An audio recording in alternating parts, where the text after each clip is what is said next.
Hey everyone, it's Dave with Dave's Auto DIY. Today's job is changing the spark plugs on my 2012 Kia Sorento V6. It's a job that the dealer was going to ask over $900 to complete. So I took it upon myself. I bought the parts from Parts Avatar here in Canada. It's a great option to get the parts delivered to your home. I'm going to save a bucket of money and take care of it myself here in my garage. So let's get started. You're watching Dave's Auto DIY.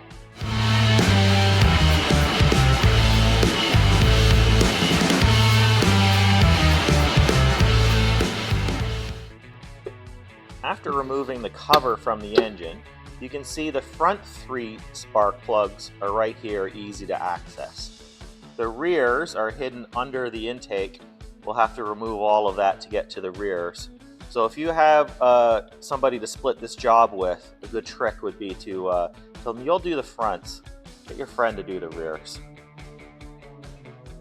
So first thing you'll need to do is take off these three 10mm bolts that are holding down the coil packs. And then just pull off, give them a little bit of a tug, and you can pull out each of those and leave the coils just off to the side here. You don't have to disconnect them.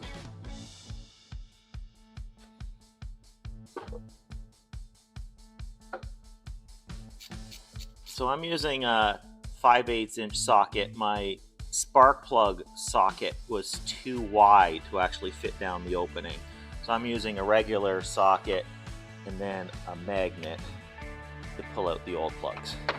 While you're there, just take a look. Before you pull out the plug, make sure the spring from inside the coil pack hasn't fallen off and is down in there. You don't want that to fall down in the opening.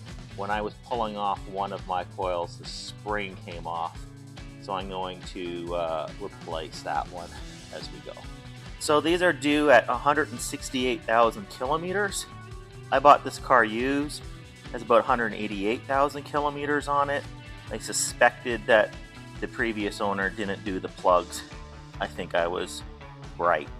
So I bought laser iridium plugs from Parts Avatar. These are very good plugs. They will last another 160,000 kilometers.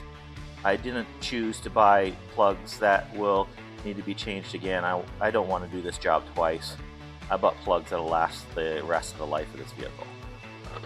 I'm just going to drop in the new plugs using my magnet so I can drop them in a little bit more gently than just dropping them in to make sure that the tips don't get bent as they hit the bottom. I just rotated the shaft of the socket by hand to get the thread started, and then I'm visually checking to make sure that they look like they're centered in there and they're straight. And then I'll go ahead and tighten them down. Last thing you want to do is over tighten the spark plugs into the aluminum block and damage the threads. Now if you look in each coil, I'm not sure if you'll be able to see this very well on video, but there's a spring in each one. The first one, the farthest left, the spring is loose. That's why it fell out previously. That's why I'm going to replace it. So get the coil off. I needed to pull back this black pin, pull it straight out on the connector clip. That exposed this little tab at the top, which you could squeeze down to pull it off the end of the connector. This is the new one, again, from Parts Avatar, and it's got the spring. Hopefully the spring is firmly attached, and I will replace it. So just press those coils back down in snugly and reattach the 10mm bolts. Before you can remove the upper plenum, you have to remove the air box.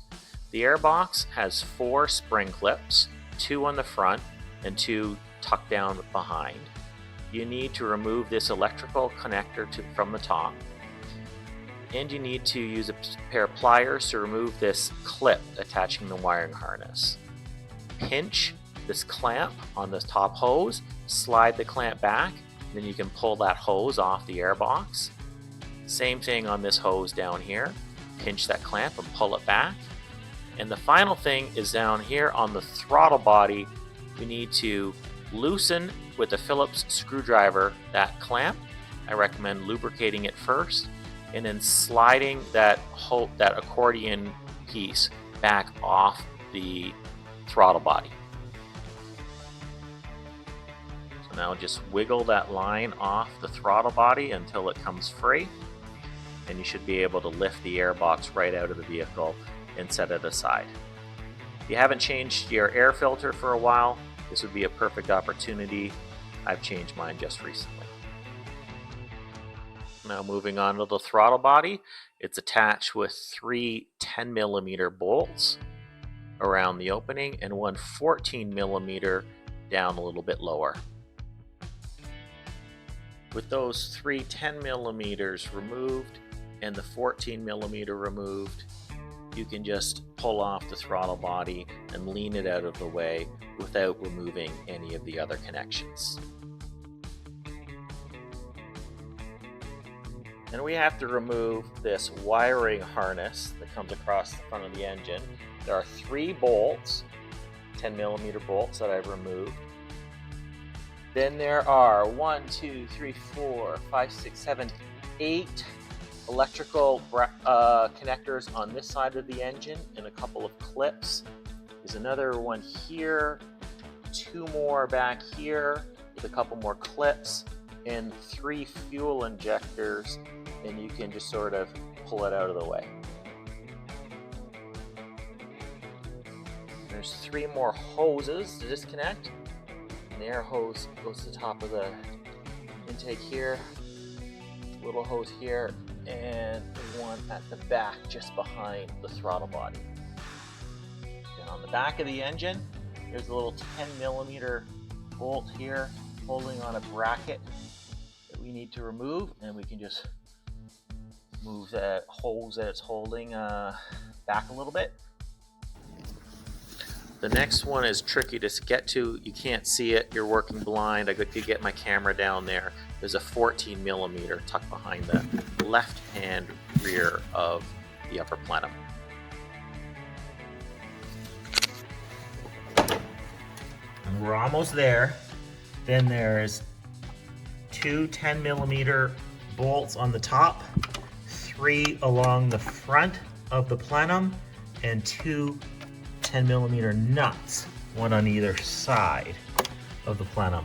Get those 7 more things out, and this promises just to lift off.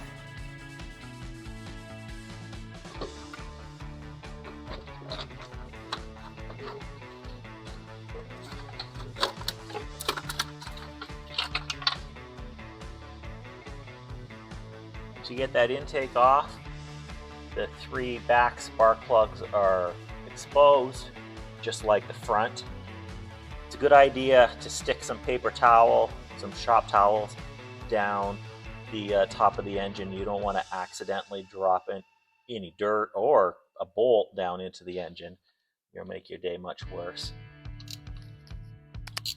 So to do the back 3, it's just like the front. You remove the 10mm holding down the coil packs, pop off each coil, loosen each spark plug, pull them out of the opening, gently drop the new spark plug in, be careful not to damage the gap, finger tighten it into the block, tighten it about a half turn once seated, reattach the coils, and put the 10 mils back on. Now before putting it back together, if you take something apart, it's good practice that has a gasket to put in a new gasket when you put it back together. So I also bought a new set of gaskets from Parts Avatar. That's the blue one. These old gray ones, the original ones, there's a little tab in the corner like that you can pull up to remove the old gasket. I lubricated a little bit and stuck in the new gasket. And the other job I'm going to do before buttoning it back up is clean the throttle body. I bought a can of throttle body cleaner, and I sprayed it in there. I'm going to come back and just clean it out a little bit before buttoning it all back up. And then I removed the old gasket and put a new gasket in the side of the air plenum for the throttle body. So that's it. We're done changing the plugs. We've put new gaskets in the upper plenum, a new gasket on the throttle body. I've cleaned the throttle body.